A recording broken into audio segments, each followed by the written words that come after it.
So hey guys welcome back to my YouTube channel. साथीहरू स्वागत छ हजुरलाई सागर ब्लग युट्युब च्यानलमा।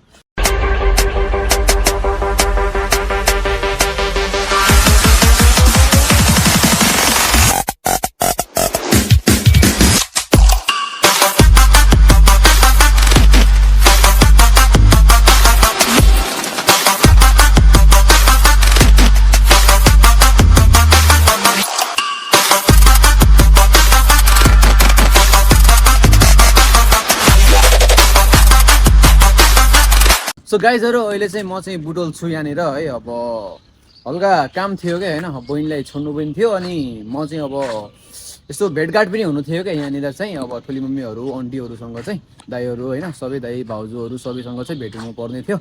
त्यही भएर चाहिँ यसो अलि माइक मिल्दैन के हो।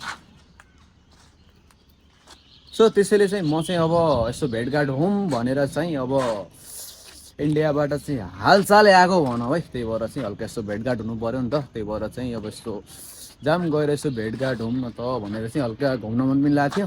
अनि यताबाट चाहिँ म र बहिनी भएर निस्केको थियौँ। अनि फेरि ब्लगिङ चाहिँ म चाहिँ स्टार्टिङ त हल्का गराएको थिएँ तर राख्न चाहिँ पाएन। फेरि अब उहीँ गएर गराउने होइन यताउता भनेर चाहिँ प्लानिङ चाहिँ थुप्रै हो सोचेको, तर सोचे जस्तो भएन। तर ठिक छ, अब नभएपछि अब के नै लाग्छ र है।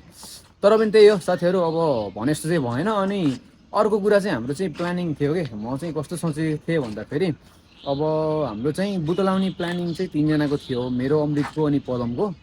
अनि प्लानिङ अनुसार चाहिँ चलेन कि हाम्रो चाहिँ। अब मेरो चाहिँ मेन काम पऱ्यो कि पदमको चाहिँ उता देउराली पूजा पऱ्यो। अनि मेरो चाहिँ फेरि त्यही बेला बहिनीको र मेरो पनि भेट भएको थिएन। अब पढाइ थियो अनि पढाइको कारणले गर्दा चाहिँ पढ्नु पऱ्यो है। पढ्दा आउने कुरो पनि भएन अनि त्यस कारणले चाहिँ त्यस्तै भएको थियो होइन। अब भेटघाट पनि भएको थिएन 2 दिनको। बहिनीलाई छोड्न भनेर चाहिँ म र बहिनी मात्र घरबाट चाहिँ आयौँ फेरि यता। अनि यहाँ आएर चाहिँ प्लानिङहरू चाहिँ खतरा सोचे हो, तर सोचे जस्तो फेरि भएन कि। उता अमृतलाई कल गराएर त्यो फेरि हल्का बिजी रहेछ।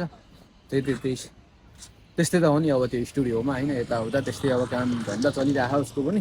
तर ठिक छ, अब केही छैन होइन, भने जस्तो चाहिँ भएन।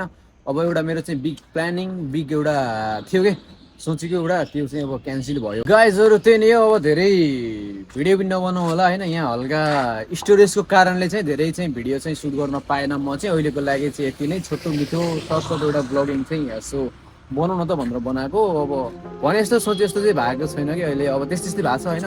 अब सिचुएसन अनुसार हुनु पऱ्यो होइन, के गर्ने। अब मेरो टाइम मिल्दा केटाहरूको मिल्दैन अनि केटाहरूको मिल्दा मेरो मिल्दैन, त्यस्तै कारण त्यस्तै छ। सो त्यही हो, आजको ब्लगिङ चाहिँ यति नै हामी मिल्दैछौँ। छिटै